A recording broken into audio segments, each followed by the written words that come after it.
what I would love to know, a couple things. I mean, this might be sort of like left turn. It's all good. But yeah, because I want to talk about you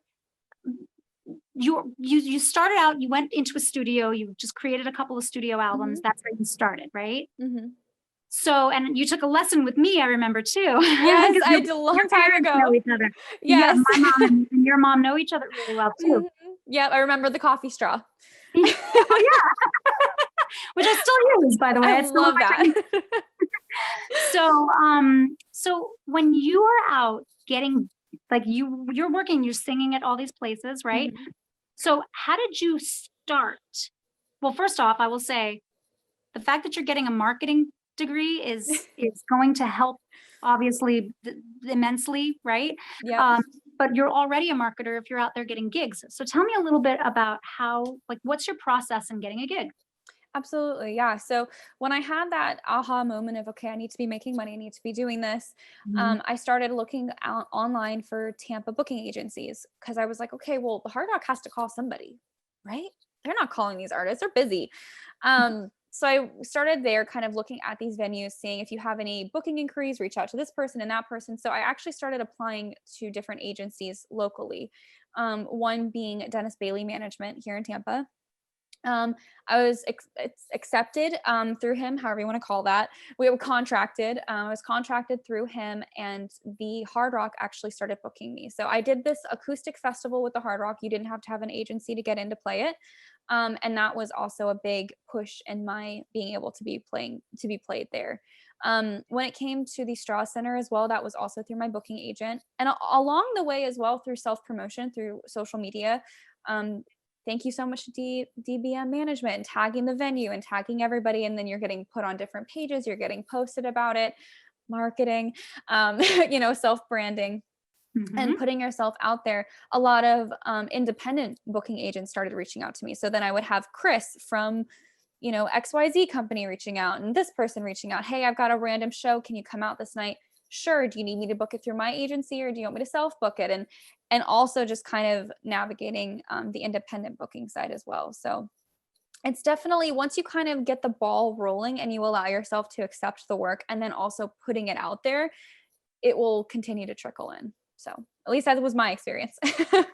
That's over across the board. That's how you do it. Yep. That is how you do it. Yep. So you figured out what a lot of people struggle with. And I think a big part of that is, self-confidence, to just put yourself out there and, not be afraid that, you are a singer. You have to kind of identify as such oftentimes too, right? For sure. And when that first 4 or 5 hour booking came in, I'd be lying if I wouldn't pee my pants a little bit, because you see that first email come in, you're like, oh my God, do I know that much music? How do I do this? Oh no, what do I wear? And you have all of these 1,000 questions running through your head. Oh my gosh, do I have a PA? If the venue doesn't provide PA systems, do I have to buy one? Which I did. Which thankfully now I don't have to utilize as much because that thing is heavy. But it was definitely a big transition, and knowing, and also looking like you know exactly what you're doing, because you don't want to lose the job. So if you show up and you're scrambling like a chicken with your head cut off, and the manager sees you and you look crazy, you have to kind of also keep it together. So yeah, it can be very overwhelming. To anybody who is feeling that, you are validated. and the overwhelm is good because you realize all of the things that you're lacking. But you can't be afraid of that. You've got to be able to say yes and then go, oh no, what do I do now? Let me figure it out. I might not know what I'm doing. It's okay to not know what you're doing, because when you don't know what you're doing, you ask people who do, and they help. Right? That's my guitar player. So there you go. Yep. You've got people who are on your side. Everyone wants to see you succeed. Most people think that, they haven't gotten into the world of entertainment yet, and they're just kind of like looking at it from the outskirts, and they see it and they think, oh, well, I remember when I was in high school, that soprano in choir, she was so snotty and she was so mean to me, right? Yep. Well, that's high school. And that's also a non-professional world. When you get into the professional world of entertainment, we're helping each other because we want the arts to thrive, and we want to see our friends do well.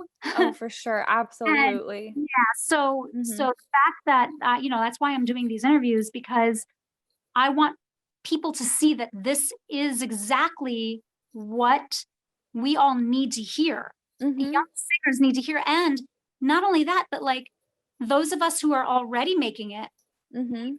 validate each other. Oh, for We're sure. It's all already working. community. It's Mhm. a community of performers, Mhm. not working against each other. We are working with each other. Sometimes Mhm. you'll get a gig. Sometimes another girl will get a gig. Sometimes Mhm. I get cast for something. Sometimes another girl gets cast for something, but we all just go, we cheer each other on. Yes, there's a little disappointment. There's always that. Oh yeah, But, of but course. it's always the people who are the booking agents are going to pick the person that Mhm. likes you and Mhm. sees something in you Mhm. that that they had already envisioned in their mind before. Before Absolutely. Mhm. they that and I'm talking about like the more like musical theater kind of thing, Mhm. and opera. But with what you're doing, it's Mhm. just a matter of the hustle, right? Yes, it is big hustle. It is very big hustle. And like you were saying, to kind of stem off of the community, there are so many instances where my agent would book me for something and I would get sick, or I couldn't do it, or something else came up that was higher paying. And I hate when that happens. You have to pick off of the money, not that's always an interesting situation. But, so many instances where a friend would call me, hey, I cannot play this show tomorrow night. Can you please fill it in? And that's where that community comes in, for supporting each other, also supporting the city, or where the county that you're playing in, and offering not in COVID times, offering a place for people to meet and have fun, and to give, that is great. So in all capacities. I love that you So even included the town and the city that you live oh in. yeah. That's what it's really all about, right? I mean, we're creative. People love live music. We do. We love live music. We love live performance, and playing outside the Straw Center in downtown Tampa. It's so nice. They just built this little stage, of course, right before COVID happened, but it's fully lit up now. Before, I was just playing off the side of the outside cafe underneath this little umbrella, which was really cute.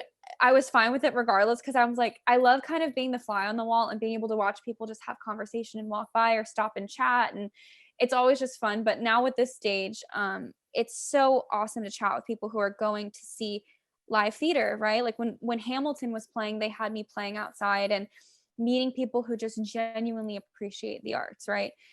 It's so refreshing. I mean, if we're talking about money, those are the best tips I ever made, because people genuinely would stop and listen to my stories and listen to my songs. And not that, money has all this value to me, but it was a way of just showing that appreciation, and knowing that appreciation was there. It was just so refreshing and so kind. Or even just picking up my card and then posting it on your Instagram story and tagging me. Like, it's so kind. And then 4 other people follow me because you posted it. And that's where that community side comes in for the city. And it's just, I love that. I love that. And then that person might say, hey, wait a second, my friend owns a bar. Can you come play at their bar? Or, hey, can you come play at this? And my son's 7th birthday party, can you come? And it's always funny to kind of watch it all just kind of grow into a little tree. Yeah.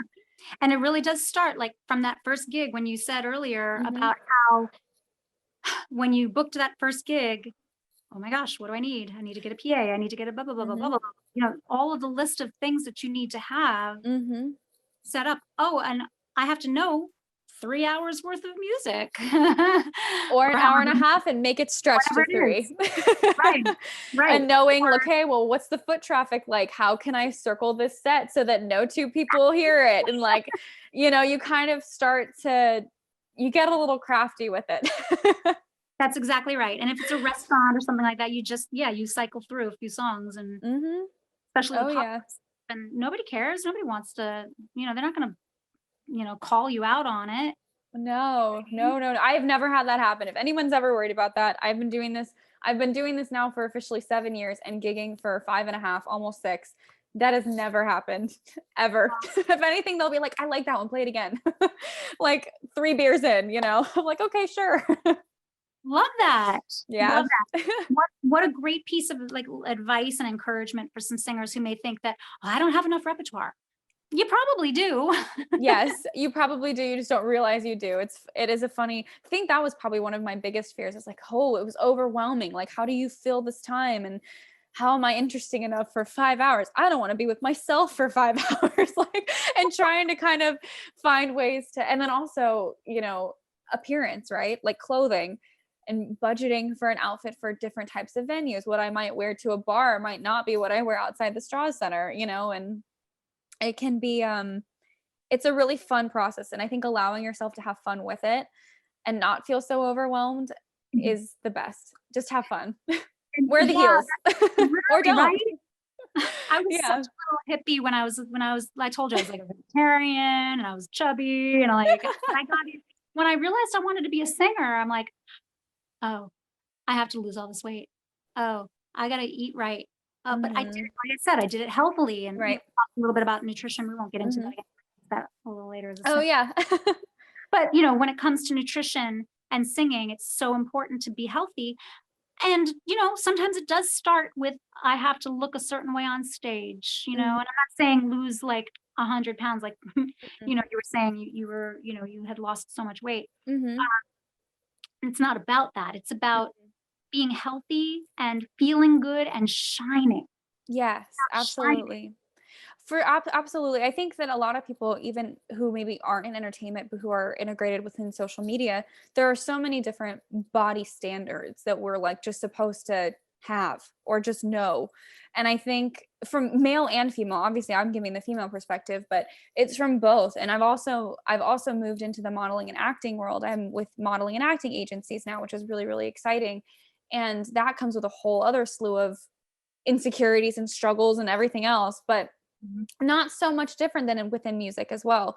And I think just putting yourself on any platform, you are going to be incredibly hard on yourself. I've been very blessed that I haven't had any like internet trolls or people be unkind to me in person.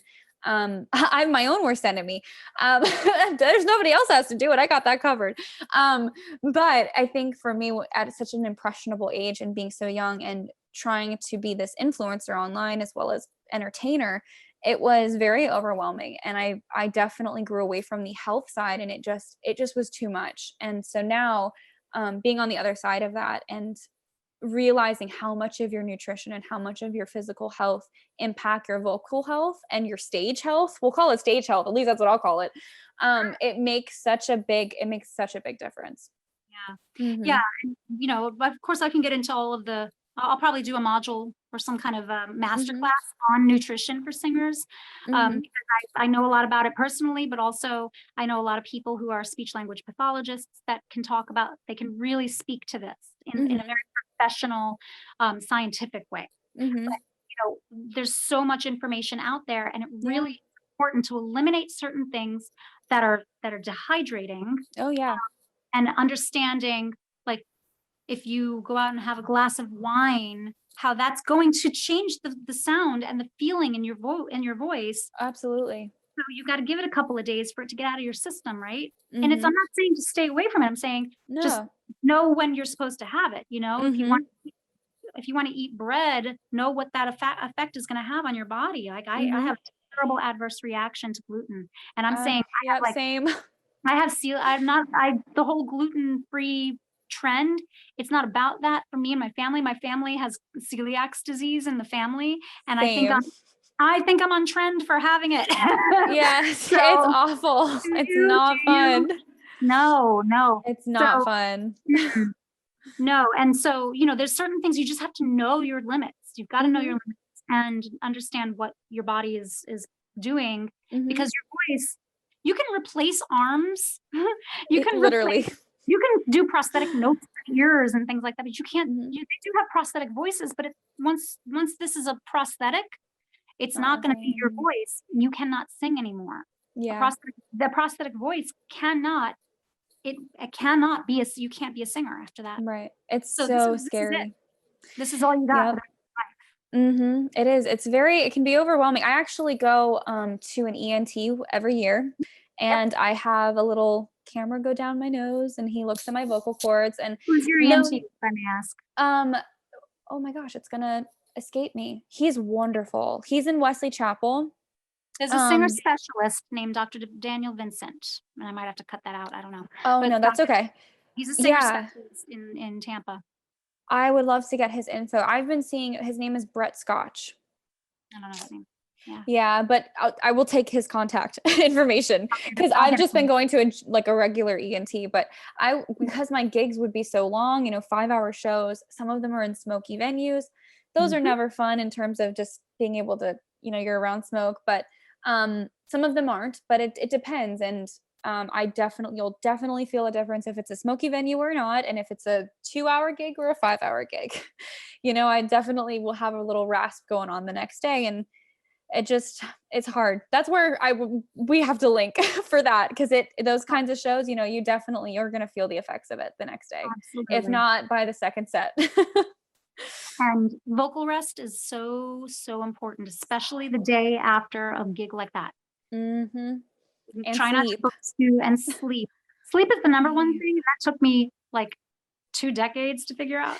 Maybe not that long, but it was, it was a long time. It took me to figure out that, I needed to make sure that I slept, and Mm-hmm. I literally thought I could run on 2 or 3 hours of sleep every night for, months at a time. And Well, when I and in the discovered entertainment.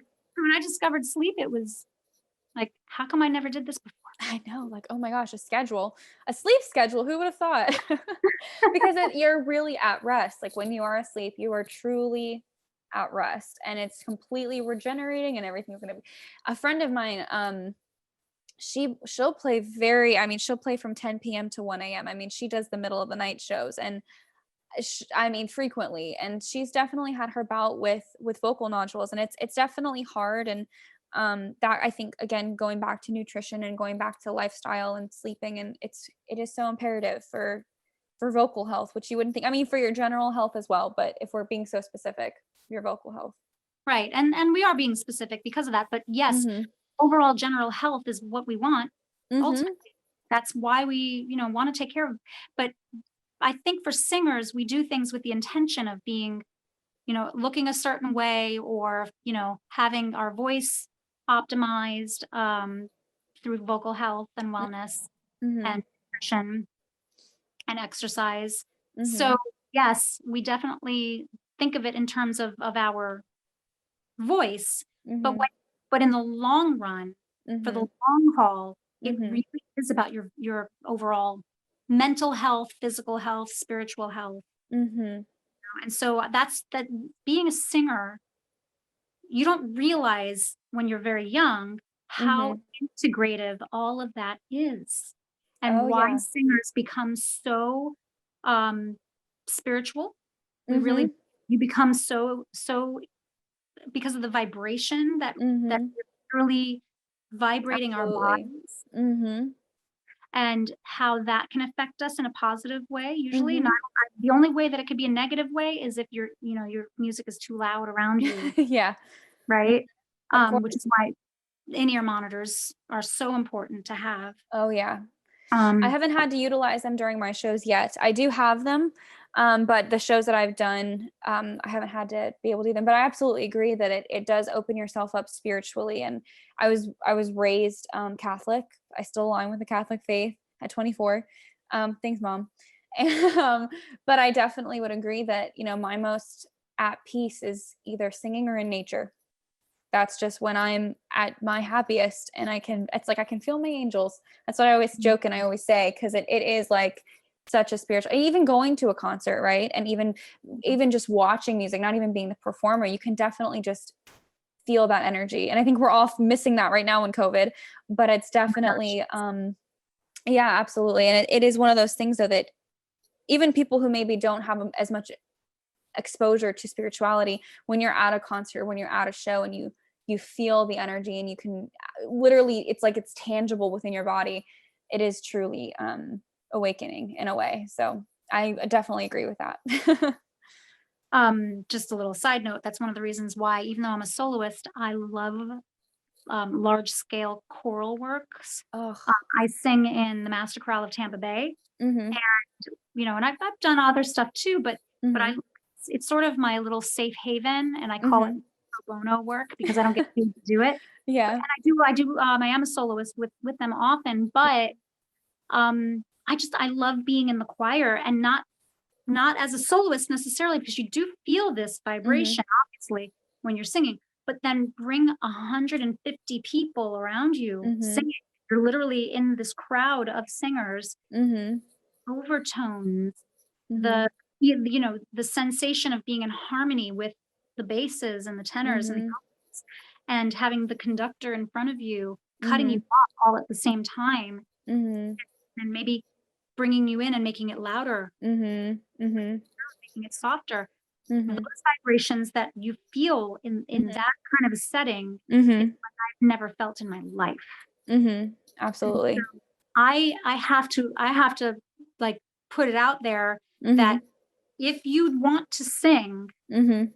if as a young person who wants to sing, but you're too afraid to sing, and Mhm. you're feeling benefit of singing, Mhm. Mhm. start in a choir. Oh, Start. absolutely. Yeah, I was in choir in high school. I loved it. It was amazing fun. I mean, just fun, right? Just to be around people my age, but it was very moving. I mean, I still get goosebumps even you just talking about it. I'm like I'm getting chills everywhere because it is truly so beautiful, and the sense of community, and also that just collective, like you said, just being able to do it all together. It's beautiful. And it's Mhm. camaraderie, like you said. Yeah. Oh, for sure. Absolutely. I think, and we were talking about it earlier, just being able to have that community around you. And sometimes you'll feel crazy, right? Like sometimes you're like, oh my gosh, I want to do entertainment, or I want to do music. Should I do this? And nobody really does this. And it's so validating when you can find your group of people that want to do the exact same thing. No matter what your age is, no matter what it is, it's amazing.